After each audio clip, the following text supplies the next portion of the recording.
الكرة في دار دفاع خطيرة والهدف الأول 1-0 قوة السلسال.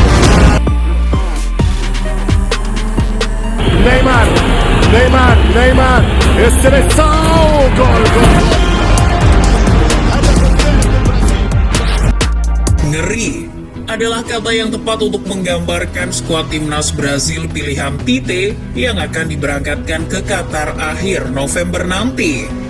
Tim Samba memang mempunyai skuad yang sangat mentereng di setiap edisi Piala Dunia, tak terkecuali pada edisi 2022. Jadi tak heran apabila Neymar CS kembali menjadi favorit juara di turnamen kali ini.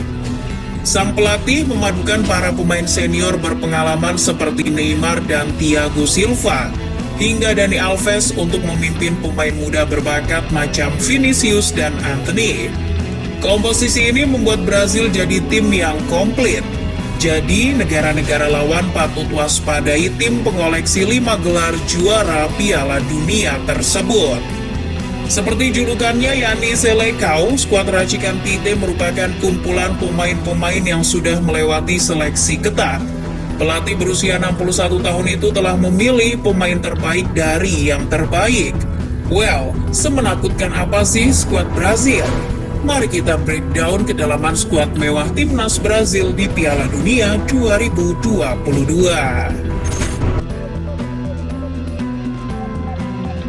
Skuad timnas Brazil menarik dibahas karena kedalaman skuadnya sangat baik. Bahkan dari posisi yang paling sedikit memakan tempat di lapangan, yakni penjaga gawang. Sang juru taktik memanggil 3 nama untuk mengisi posisi tersebut. 2 diantaranya Ederson Moraes dan Alisson Becker. Sedangkan kiper ketiga, Tite memilih Weverton, pemain yang hanya bermain di liga lokal Brazil bersama Palmeiras. Sejak Tite menukangi timnas Brazil tahun 2016, ia lebih memfavoritkan Alisson untuk jadi penjaga gawang utama. Hal itu dibuktikan dengan jumlah caps timnas Alisson berada di angka 57 pertandingan.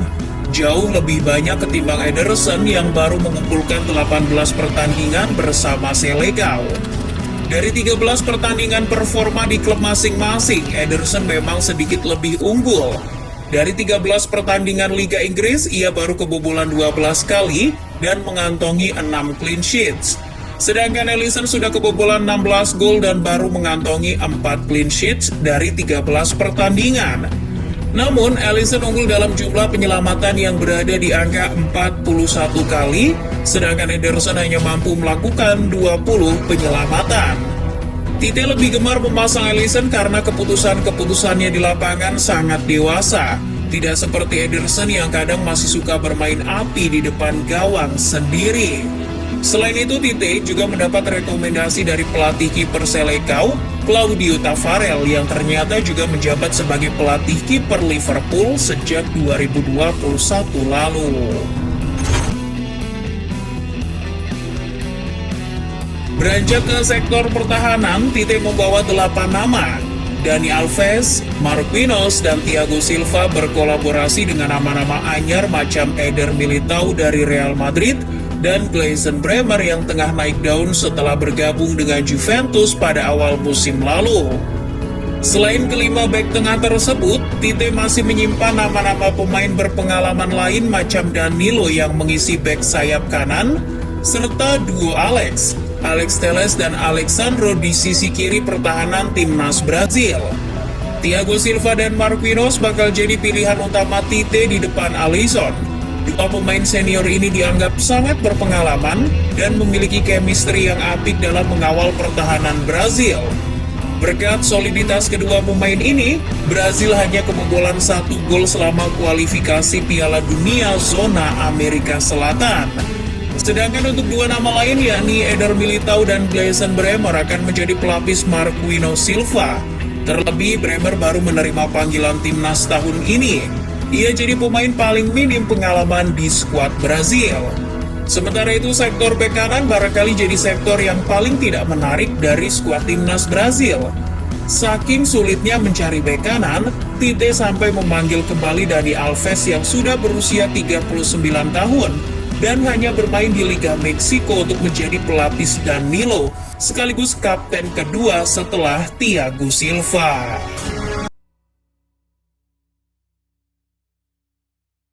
Bergeser ke lini tengah, duo Manchester United, Casemiro dan Fred tetap menjadi pilihan utama Tite untuk memainkan peran double pivot di lini tengah Selegao.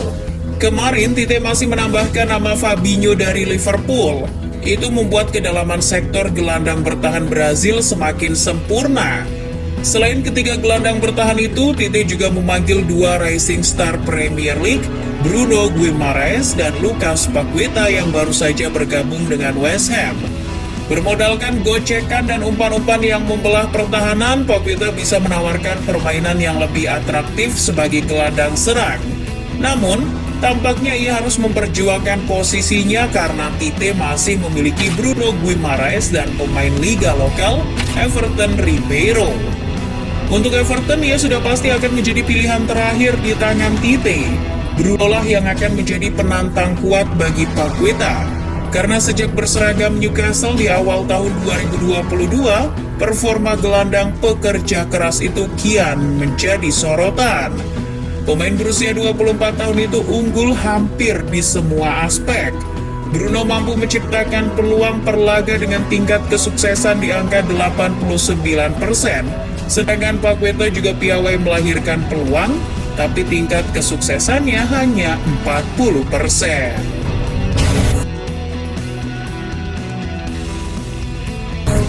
Lini serang jadi sektor yang paling mewah di skuad Brazil. Tite memiliki 9 nama penyerang yang dibawa ke Qatar dengan 121 caps dan 75 gol bersama timnas. Neymar yang berusia 29 tahun sudah pasti akan menjadi andalan Tite.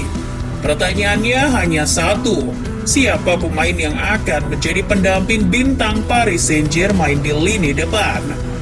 Selain Neymar, Tite memiliki nama-nama seperti Antony di Manchester United, Rafinha di Barcelona, serta duo Real Madrid, Vinicius dan Rodrigo.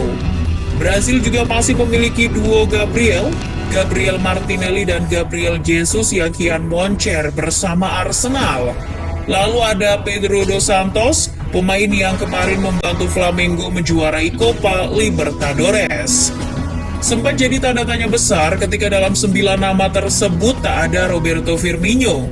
Tite justru memilih Richarlison yang sedang cedera ketimbang dirinya.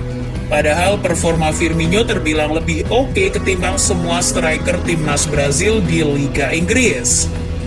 Berisikan pemain-pemain bintang terkadang justru bikin mumet ketika harus menentukan 11 pemain utama di setiap pertandingan. Namun, dilansir Goal, 2 pemain lain yang dipilih Tite untuk menemani Neymar adalah Vinicius di kiri dan Rafinha di sisi kanan. Namun apabila Tite ingin memainkan Neymar sebagai pemain bertipikal nomor 10 dan formasi 4-2-3-1, Tite akan menggunakan striker murni di depan dengan menggunakan Gabjes atau Richarlison. So, dengan kedalaman skuad yang begitu mumpuni, mampukah Neymar CS membawa pulang trofi Piala Dunia ke negeri Samba?